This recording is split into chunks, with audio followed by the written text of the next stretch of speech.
Hello student, good morning. Myself Sandeep Srivastava. आज की class में हिस्ट्री का लास्ट चैप्टर और जिसका नाम है print culture and the modern world, इसका डिस्कशन करेंगे और एग्ज़ाम की प्रिपरेशन करेंगे। ठीक है, तो बहुत अच्छी क्लास होने वाली है, अच्छी तरीके से पढ़िएगा। और क्लास को शुरू करने से पहले हम हरिवंश राय बच्चन जी की कुछ पंक्तियाँ पढ़ना चाहेंगे और ये पंक्तियाँ सभी बच्चों को डेडिकेटेड है, क्योंकि बच्चे बड़ी मेहनत कर रहे हैं, एग्ज़ाम का टाइम आ रहा है उनके लिए। तो वो पंक्तियों की कुछ लाइनें क्या हैं, इस प्रकार हैं। कोशिश करने वालों की कभी हार नहीं होती, लहरों से डरकर नौका पार नहीं होती। कोशिश करने वालों की कभी हार नहीं होती, लहरों से डरकर नौका पार नहीं होती।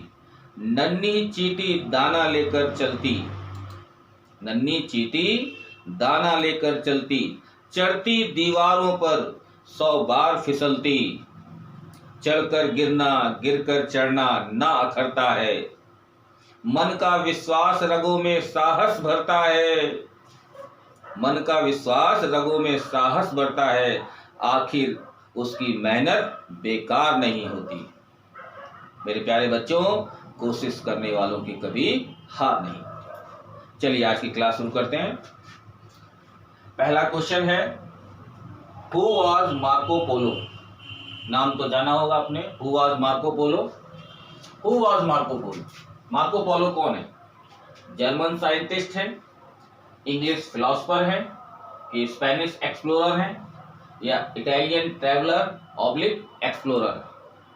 तो मेरे प्यारे बच्चों, इसका आंसर याद रखिएगा एग्जाम के लिए, 1 मार्क्स का है। इसका आंसर है इटालियन ट्रैवलर या एक्सप्लोरर। इटली का था, इटालियन ट्रैवलर इटली का था, इसलिए इसका नाम लगा है इटालियन ट्रैवलर।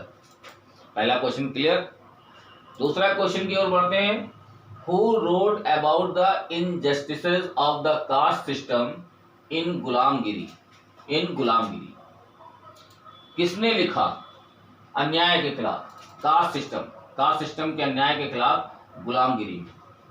वो कौन थे? राजा राम मोहन राय थे, ज्योतिबा फूले थे, बाल गंगाधर तिलक थे, या बंकिम चंद्र चट्टोपाध्याय थे। तो मेरे प्यारे बच्चों, इसका आंसर ज्योतिबा फूले। याद रखिएगा, इसका आंसर क्या है? ज्योतिबा फूले। ठीक है, तो ज्योतिबा फूले ने लिखा था गुलामगिरी में, किसके खिलाफ? कास्ट सिस्टम के अन्याय, जो कास्ट सिस्टम के प्रति अन्याय होता था उसके बारे में गुलामगिरी में लिखा था। तो वो व्यक्ति कौन थे? Jyotiba Phule. Third question number है, aim of Protestant Reformation was to. Aim of Protestant Reformation was to किसके लिए चलाया गया?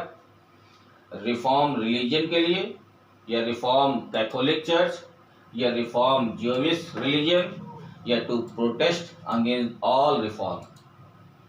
आपको मालूम होना चाहिए,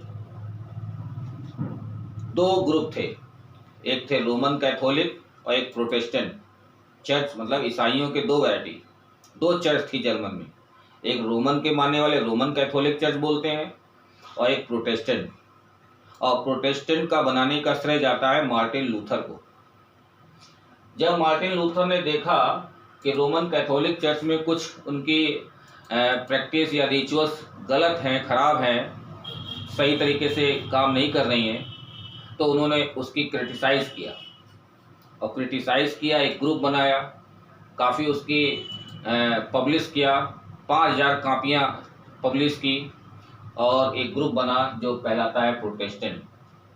समझ आ रही है? तो इसका आंसर जानते हैं क्या होगा?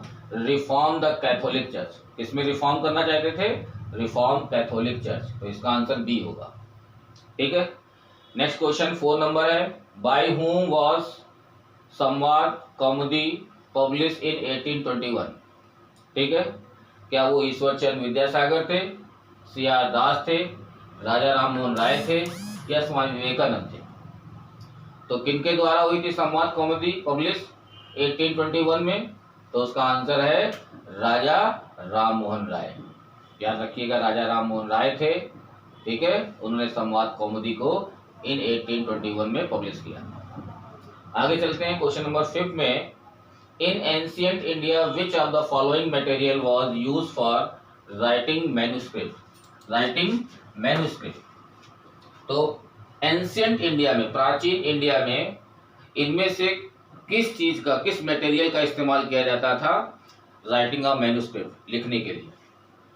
क्या वो पार्चमेंट था, या आयरन था, या पाम लीव्स था, या पेपर था? तो इन एंशियंट इंडिया की बात हो रही है, तो इसका आंसर क्या होगा? Palm leaves. पाम लीव्स में लिखा जाता था मैन्युस्क्रिप्ट। नेक्स्ट क्वेश्चन है, who were called Chapman. Print culture में चैपमैन का बहुत इस्तेमाल हुआ है। तो चैपमैन क्या होते थे? जो पैडलर्स होते थे, जो किताबों को घूम घूम कर बेचते थे, वो कहलाते थे। तो हु वर कॉल्ड चैपमैन, क्या वो बुक सेलर थे, या पेपर सेलर थे, या वर्कर्स ऑफ प्रिंटिंग प्रेस थे, या seller of Penney chap book थे? तो छोटी छोटी किताबें होती थी पॉकेट नुमा, पेनी चैप बुक, तो वो उनके क्या थे? सेलर थे, विक्रेता थे।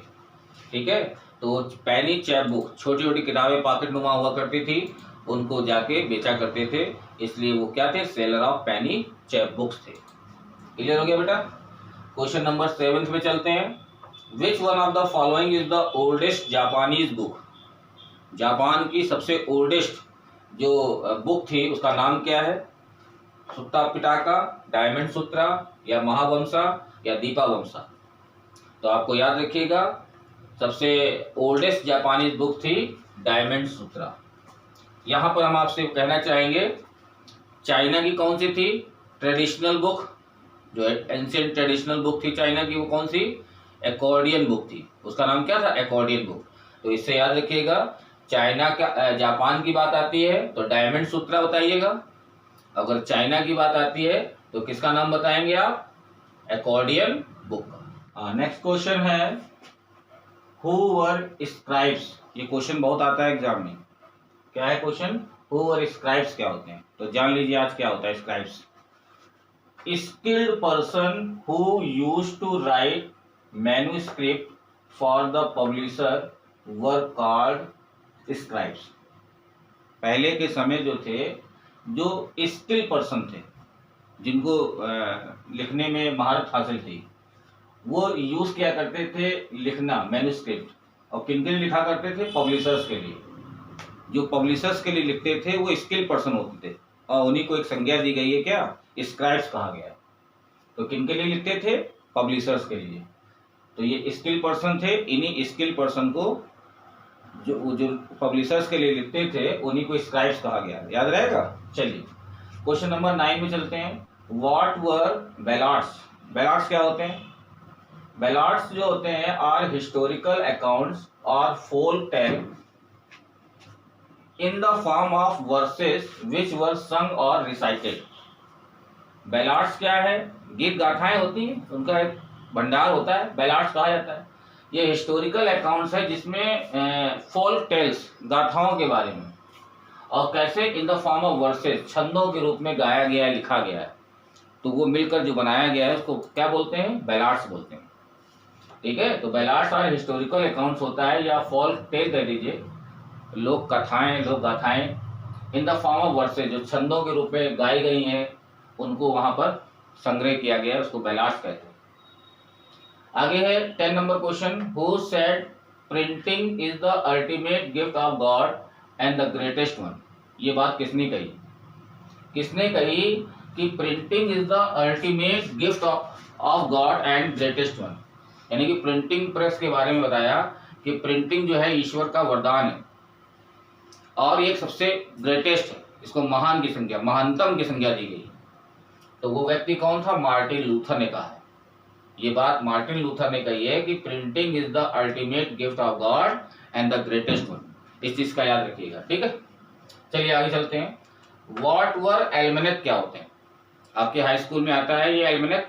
बच्चे हैरान हो जाते हैं जो एग्जाम में आता है, लेकिन अब हैरान होने की जरूरत नहीं है। व्हाट वर एल्मेनेक क्या होता है? ये एक annual publication giving astronomical data information about movement of sun and moon, timing of full tide and eclipse.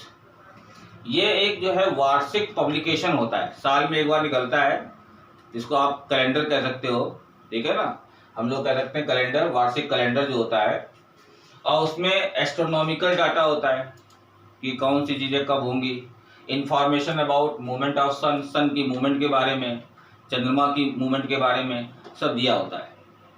और यहाँ तक कि टाइमिंग ऑफ फुल टाइड, जो ज्वार भाटा होता है, पूर्ण ज्वार, उसके आने का समय, या एक्लिप्स जो होते हैं, ग्रहण पड़ते हैं, नहीं आप देखते हैं चंद्र ग्रहण पड़ता है, सूर्य ग्रहण, तो उसकी जानकारी एल्मेनेक में दी जाती है। तो ये साल का वार्षिक कैलेंडर होता है, उसी को यहाँ पर एल्मेनेक कहा जाता है, ठीक है। नेक्स्ट क्वेश्चन है, who brought the printing press first to Goa. तो कौन लोग थे जो प्रिंटिंग प्रेस को पहली बार गोवा लाए थे। तो याद रखिए, गोवा नाम से याद ही आता है, पोर्तुगीज आए थे। तो पोर्तुगीज मिशनरीज थे, यानी कि पुर्तगाली जो ईसाई थे, वो जो थे मिड 16th सेंचुरी में ये प्रिंटिंग प्रेस को गोवा लेके आए थे, ठीक है। तो क्या ना है, पोर्तुगीज मिशनरीज, ये पोर्तुगीज जो मिशनरी थे, पुर्तगाली जो लोग थे, पुर्तगाली ईसाई जो थे, वो मिड 16th सेंचुरी के मिड में कहाँ लेके आए थे, गोवा में ले आए। और क्या लेके आए थे, प्रिंटिंग प्रेस लेके आए थे। समझ में आ गई। तो आज की क्लास में आपको ये सारे जो क्वेश्चन आंसर है क्लियर हो गए। नेक्स्ट क्वेश्चन, क्वेश्चन नंबर 13 है, mention any one characteristics features of an offset press. Offset press की आपको एक कैरेक्टरिस्टिक्स बतानी है, क्या खासियत है इसमें। तो इसका आंसर क्या लिखा है, the offset press could print up to 6 colour at a time. मतलब ये ऐसी ऑफसेट मशीन थी प्रेस की जो एक बार में 6 कलर का प्रिंट दे सकती थी, मतलब एक बार में 6 कलर छापे जा सकते थे। तो वो मशीन थी। The offset press colour could print up to 6 colours at a time, एक बार में 6 कलर छापती थी। तो वो है ऑफसेट प्रेस की एक विशेषता, याद रखिएगा। Question number 14, who wrote the autobiography of Amar Jiban. तो अमर जीवन की जो ऑटोबायोग्राफी, आत्मकथा के राइटर कौन है, लेखक कौन है। तो उसका नाम है राजसुंदरी देवी, याद रखिएगा, राजसुंदरी देवी ये राइटर हैं ऑटोबायोग्राफी ऑफ अमर जीवन। तो अमर जीवन के राइटर हैं राजसुंदरी देवी, ठीक। नेक्स्ट क्वेश्चन है, who was the owner of the Kesari, या पंजाब केसरी या केसरी कह लीजिए, उसके ओनर कौन है। तो इसका आंसर है बाल गंगाधर तिलक। तो केसरी के जो ओनर हैं उनका नाम क्या है, बाल गंगाधर तिलक। क्लियर हो गया। आइए next question, what was Batala. ये क्वेश्चन बहुत आता है। तो बटाला क्या होता है, पढ़ लीजिए। It was an area in central Calcutta. पहले कलकत्ता बोलते थे, आज कोलकाता बोलते हैं। हाँ, in central Calcutta which was use to print popular book. तो बटाला एक ऐसा एरिया है, कलकत्ता का सेंट्रल में आता है, जिसका इस्तेमाल क्या होता था, छापने के लिए पॉपुलर बुक्स। तो उस एरिया में फेमस किताबें छापी जाती थी, और उस इलाके का नाम क्या था, बटाला, ठीक है। तो कलकत्ता के सेंट्रल कलकत्ता में एक जगह है बटाला, जहां पर पॉपुलर बुक छपती हैं, यानी कि प्रिंटिंग प्रेस लगी हुई है वहां पर, उस एरिया में, और फेमस किताबें वहां छपती रहती हैं, ठीक है। समझ में आ गया। Okay, thank you.